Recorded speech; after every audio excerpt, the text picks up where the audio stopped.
ఏం సీరియల్స్ తీశారు? అంటే ఎక్కువ ఇప్పటికి గూడా రన్ అవుతుంది అనేది? లెంతీ రోల్స్ 'లాయర్‌గా రంగుల రాట్నం' హుహుహు. ఓకే. దాదాపు ఒక 10 డేస్ చేశాను.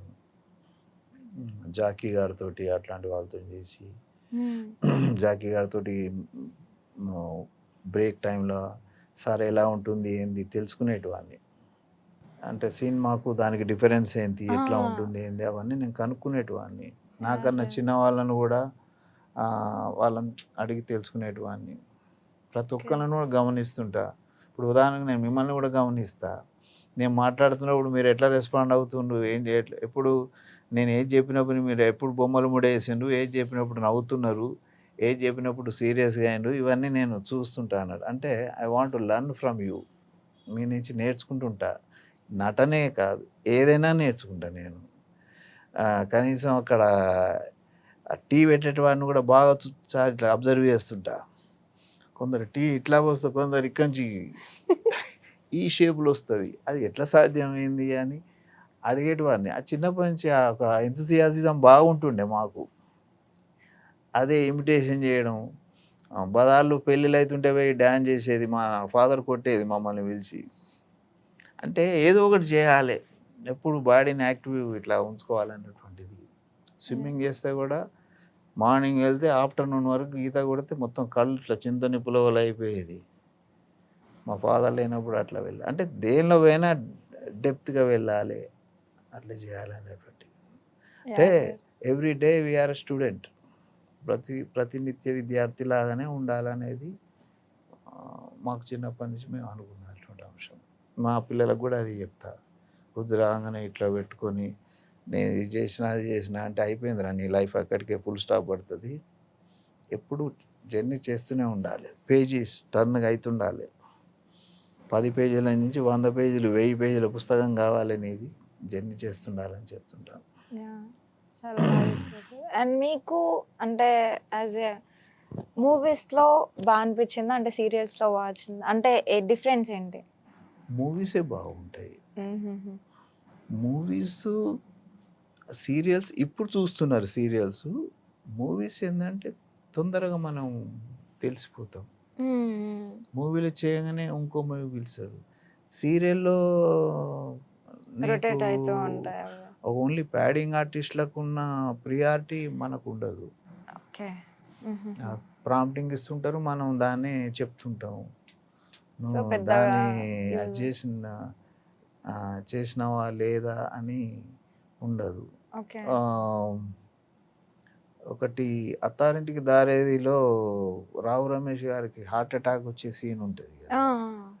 దాన్ని ఒక సీరియల్‌లో పెట్టారు. నేను ఫాదర్‌ను నాకు అది వస్తుందంటే క్షణాలలో సీన్ కంప్లీట్ అయింది. ఓకే. అంటే అది హౌ అంటే ఆ! అనిపిచ్చిందనుకుంటా. వావ్ వాళ్ళు రోజు మొత్తం చేసినటువంటి సీన్ ఒక 10 నిమిషాల్లో అయిపోయింది ఇక్కడ. సో, దాన్నే కొంచెం లెంతీగా అవన్నీ ఆ! సౌండ్ ఎఫెక్ట్స్ అవన్నీ అది. పెట్టి ఇంకా ఓకే. ఎపిసోడ్స్ కంటిన్యూ అవుతూ అంతే. ఉంటాయి. అంతే. ఓకే. వాళ్ళకొకటి ఉంటది గదా! ఒక షెడ్యూల్ 12 డేస్ లోపల 26 ఎపిసోడ్స్‌కో ఎన్నో కావాలన్నటువంటి వాళ్ళకొకటి ఉంటది గాబట్టి, ఫట్ కొట్టి పారేస్తుంటారు సీన్స్. నువ్వు హ్మ్. ఎట్లా చేసినావు, ఏంది అవన్నీ. ఏదో ఎవ్వరైనా కొంచెం ఓపికతోని చెప్పే సందర్భాలు ఉంటాయి. అవి గూడా తక్కువే. కానీ సినిమా అట్లా గాదు.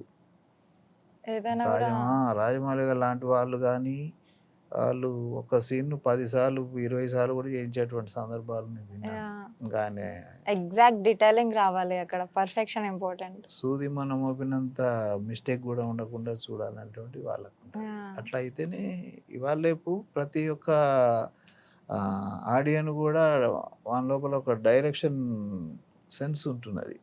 ఇది యాహ్! ఇట్లా ఉంటే బాగుండు అనేటువంటి ఒక ఆలోచన వస్తున్నది ఇప్పటి వాళ్ళకు. ఒకప్పుడు సినిమాని సినిమాలాగా చూసి ఎంజాయ్ చేసిపోయిండ్రు. ఆ పాటలు గుర్తుపెట్టుకున్నారు. అట్లాంటి షర్ట్స్ కుట్టించుకున్నారు, ప్యాంట్స్ కుట్టించుకున్నారు, అట్లాంటి సారీస్ తీసుకున్నారు లేడీస్ గానీ, ఇప్పుడు ప్రతి వాళ్ళు గూడా అన్ని రకాలుగా ఉండి దాని గురించి అనాలిసిస్ చేసేటువంటి అవునవును సార్. పరిజ్ఞానం చాలా వచ్చింది ఇప్పుడున్నటువంటి జనాలకు. యాహ్! సార్. ఇప్పుడున్న జనరేషన్‌కి మీరేం చెప్పాలనుకుంటున్నారు? Be good, do good. Okay. అంటే ఇండస్ట్రీకి రావాలి అనుకునే వాళ్ళకి. ఇండస్ట్రీకి రావాలని అంటే వాళ్ళకి చెప్పేది ఏంటంటే దీనిలోకి వచ్చి ఆర్థికంగా బాగా సంపాదించుకోవాలి అనే ఆలోచన కాకుండా హ్మ్. నిన్ను నువ్వు స్క్రీన్ మీద చూసుకొని మురిసిపోవాలి. నిన్ను చూస్తే నువ్వు స్క్రీన్ మీదకి వస్తే ప్రపంచం అంతా నిన్ను చూస్తుంది. యాహ్! అదొకటే మైండ్లో పెట్టుకొని చేయండి. ఈ కేవలం ఆర్థికపరమైన ఆలోచనతో సినిమాకి వస్తే మాత్రం సక్సెస్ కావచ్చు, కాకపోవచ్చు. ఎందుకంటే డిసప్పాయింట్స్ ఏమైనా అక్కడ ఉండేది? ఎందుకంటే మనకున్న ముందు తరాల వాళ్ళు ఎక్కువ రెమ్యునరేషన్ ఉన్న వాళ్ళు వాళ్ళతోటే అన్ని రకాల పాత్రలు చేయించుకున్నటువంటి సందర్భాలు ఉన్నాయి కాబట్టి హ్మ్. అది వాళ్ళకి చెప్పేది అది. యాహ్! సార్. ఎప్పుడైనా మనం ఎంత స్థాయికి పోయినా కూడా ఎదిగిన కొద్దీ ఒదిగే తగ్గి ఉండాలటువంటి ఉండాలి. మనస్తత్వం యాహ్! ఉండాలనుకుంటే చెప్తాం. అప్పుడైతేనే కొంచెం మనం స్టెప్ బై స్టెప్ ఎక్కుతాం. లేకపోతే ఇంకా ఇక్కడే ఉంచుతాడనమాట. యాహ్! సార్.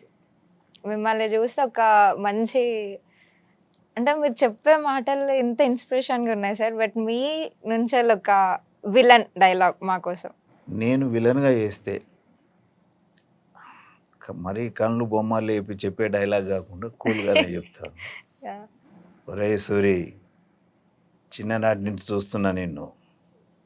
మనిద్దరం కలిసి చదువుకున్నాం, కలిసి పెరిగాం. నీకు ఆర్థిక ఇబ్బందులున్నప్పుడు మా నాన్న చూసుకున్నాడు. నాకు ఆర్థిక ఇబ్బంది ఉన్నప్పుడు మీ నాన్న చూసుకున్నాడు. ఒక అన్నదమ్ముల్లాగా పెరిగాం. ఈరోజు నువ్వు నాకంటే ఒక ఉన్నత స్థాయిలో ఉన్నావు. ఇద్దరం పెరిగింది పల్లెటూళ్ళని. ఊరు నువ్వు మారావు, నేను మారలేదు. నేను మీ ఊరికి వచ్చానన్న నువ్వు నన్ను చిన్న చూపు చూడకు. నాది పల్లెటూరే. ఒక్కసారి గతంలోకి వెళ్తే నేను నీకన్నా తోపునే తయారవుతా, గుర్తుపెట్టుకో. ఒక్కటి గుర్తుపెట్టుకోరా, పడ్డవాడెప్పుడు చెడ్డవాడు కాదు. బాగా గుర్తుపెట్టుకో. అట్లా. వావ్! సార్. నిజంగా చాలా బాగా చెప్పారు. ఇది ఇప్పుడే మీరు అడుగుతుంటే నేను చెప్తున్నా. అసలు ఇప్పటిదిప్పుడే డైరెక్ట్ స్క్రిప్ట్ రాసుకొని సార్ ఇప్పటిదిప్పుడే చెప్పారు అసలు. అమేజింగ్. Thank you sir. పిలవగానే వచ్చినందుకు, మా స్టూడియోలో ఇంత టైం స్పెండ్ చేసినందుకు. Thank you so much. And మీకు ఇంకా ది బెస్ట్ మూవీస్ రావాలని అండ్ ఎంత మీరు స్టాండర్డ్ అయినా కూడా మళ్ళీ ఒకసారి మా స్టూడియోకి రావాలని చెప్పి మనస్ఫూర్తిగా కోరుకుంటాం. Thank you very much. All the best sir. Thank you. So చూసారు కదా గైస్, ఇది ఈరోజు ఇంటర్వ్యూ. సార్తో చాలా కబుర్లు జరిగాయి అండ్ చాలా యోగా టిప్స్ కూడా మనకు చెప్పారు. సో గైస్, మీకు ఏదైనా డౌట్స్ ఉంటే కింద కామెంట్ సెక్షన్లో చెప్పండి. అండ్ నెక్స్ట్ వీడియోతో మళ్ళీ మీ ముందుంటాను. Until then, bye bye.